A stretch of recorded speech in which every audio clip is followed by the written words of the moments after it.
And we're back. So we talked about how boy play and girl play is different. And what this results in, according to Deborah Tannen, is that we end up with two, orientations on the world, two ways in which we view the world. So the male world is more hierarchical, and the goal in that world is to be higher up the ladder. Okay? So your communications almost become a negotiation for getting above somebody else. So that's what I was witnessing in the Cardinal game, right? These guys were one-upping each other or pushing the other one down. It was all in fun. It wasn't anything nasty, but that's kind of how the world worked, right? But the female world is a little different. So here's the male world. It's more like a ladder. Life is a little bit of a contest, kind of a struggle to, avoid failure, right? But the female world looks a little different. The female world is more of a network of connections. So conversations aren't about who's above the other. It's about who's closest to the other. Where are the close ties? Who has the most connections? Communication is about community, about preserving friendship and connection. So maybe this is a good time to mention that I've heard women say that they can talk on the phone for a long time and not really know at the end of the phone call like what they were talking about, because what they were talking about wasn't important. It was the fact that they were in communication, that they were talking, right? So we're going to see the male version of that when we get to how this plays out in our communication. So we end up in some of these gender role stereotypes now, right? We've got the female world and the male world. And this is the slide that I like the least, but I feel like I have to mention it because these are patterns, and unfortunately they're like expectations that we sometimes like let ourselves fall into, I guess, or maybe buy into. And I want to be aware of them so I can, make adjustments in my own life.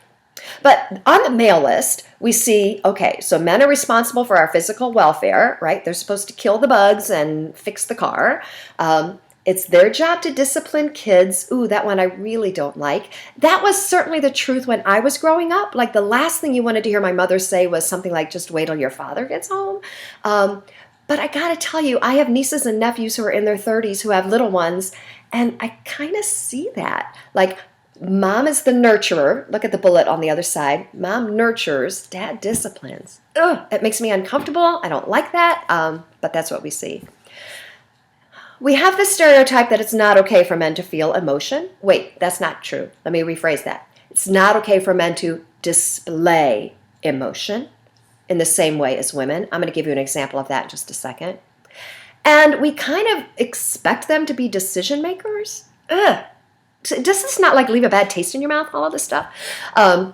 And remember, these are stereotypes. Stereotypes. These are the things we fight against, right? And on the women's side, we have, we're responsible for the welfare of relationships. It's our job to go along, to keep everybody together, right? This is our network, right? Now listen, you just go into Barnes & Noble and look at the magazine section, because it's really big there, and look at magazines aimed toward men and aimed toward a female audience, and you are going to see very different headlines there. Especially around the holiday time, what you're going to see on the female magazines are the ways to make a perfect holiday for your family, right? What gifts should you give? How to decorate your house. It's your job to create this experience, right? But on the male magazines, you're going to see very different headlines. They're going to be like, be the strongest, get a leg up on the competition. I mean, it's almost hideous, how these things play themselves out in our media. Now, here's my example about emotion. Sorry about that. When I say it's okay for women to show emotion, it doesn't necessarily mean that it's appropriate. It means that it doesn't take away from our femaleness. So let me give you this example. Let's say that you're my boss, and you call me in to, give me a warning, or maybe you're going to fire me. So if I am a female, you tell me all the things I've done wrong, and it's quite possible that I might get teary-eyed. I might even start crying a little bit, and I might say something like, I don't understand, because I feel like I work so hard, and I just have a lot of pressure, so Me crying in front of you might not be office appropriate, but it doesn't make me less female. But if I did this instead, and I said, "What do you mean you haven't fired me? Blah, blah, blah," and I knock all the stuff off your desk, and I stand up and I kick the chair over. Okay, that's also equally inappropriate for office behavior, but you might really be thinking that I've lost it. You might even call security, right? Because like, whoa, I mean, that was like an unfemale reaction, right? Remember, we're talking stereotypes here. Now let's reverse it. Let's say I'm male and you fire me. And I get angry and I say, "This is ridiculous. I work harder than anybody around here. I can't believe you treat me this way." And I dump stuff off your desk and I knock over the chair on my way out the door. Very inappropriate, but it doesn't make me less male. See where I'm going with this?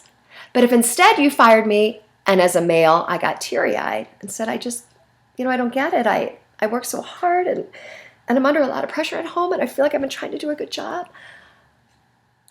Equally inappropriate, but does it support my maleness? So you see the difference? It's like, unfortunately, and I find this to be very sad, we allow, quote, allow emotional expression from women more than we allow it from men.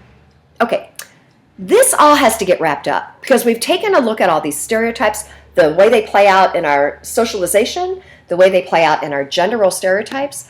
But how does this affect our communication, okay?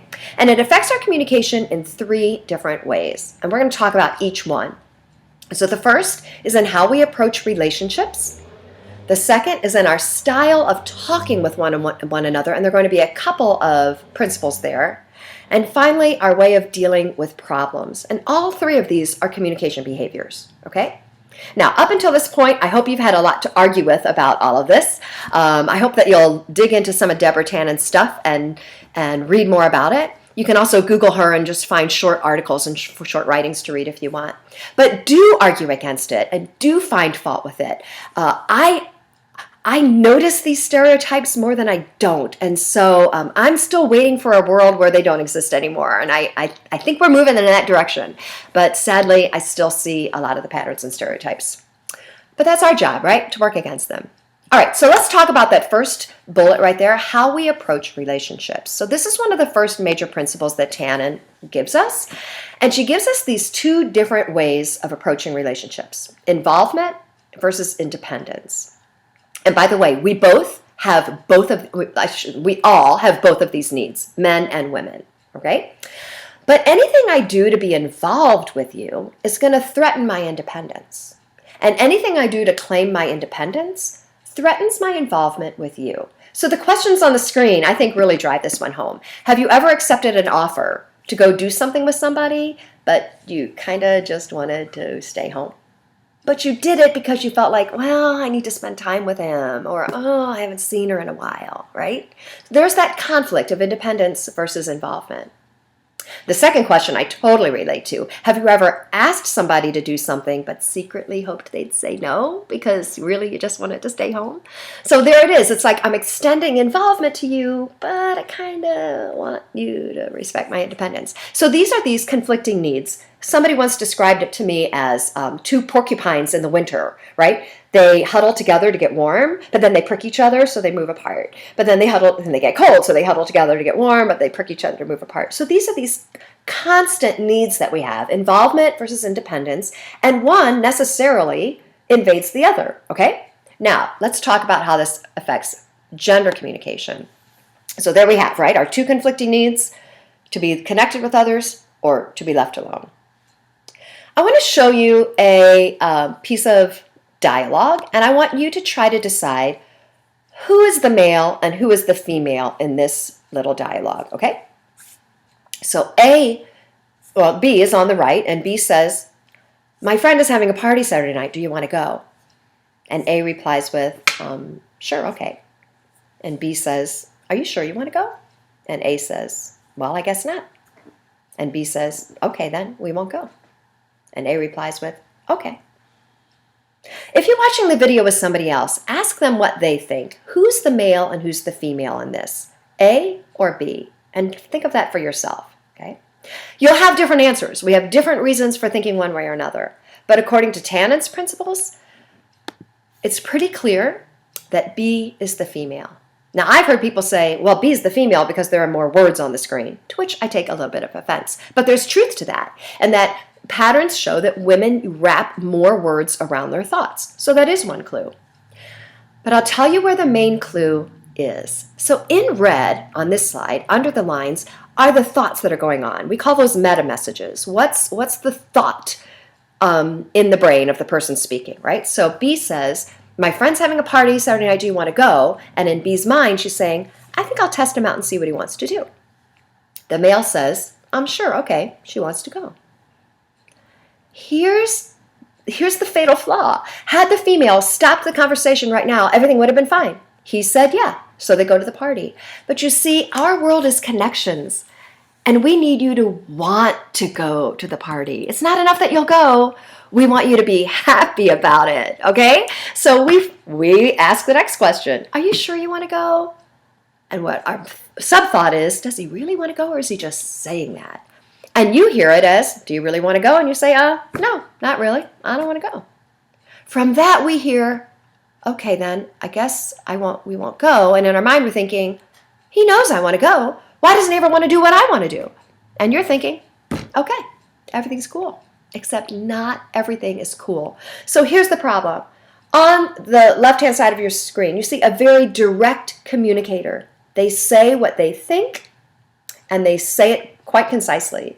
On the right-hand side, you see a pretty indirect communicator who wraps more words around that thought and is a little more subtle in their messaging. Now, there's a reason we do that, okay? And it's because, well, indirectness is a way of showing that I know you really well and that you know me really well. I don't have to be direct with you. So from the female side, we say, well, we didn't go to the party because you didn't want to go. You never want to do what I want to do. The males say, wait, I thought we didn't go because you didn't want to. Why don't you just say what you mean, right? So indirectness says, after all this time, I shouldn't have to tell you. You should just know. And directness says, I'm not a mind reader. After all this time, we should be able to tell each other what we want. So how did we arrive at this difference? Why is it that females are more indirect and males are more direct? Well, it kind of goes back to those patterns of male hierarchy and female connection, right? So from a female's perspective, sometimes directness feels abrasive. It feels too sharp, okay? That indirectness, or directness feels too sharp. Indirectness is how we communicate. I want to give you a really quick example, except I only have 1 minute left in this segment, so that's going to wait for the next segment. Pausing, and I'll be back in part 3.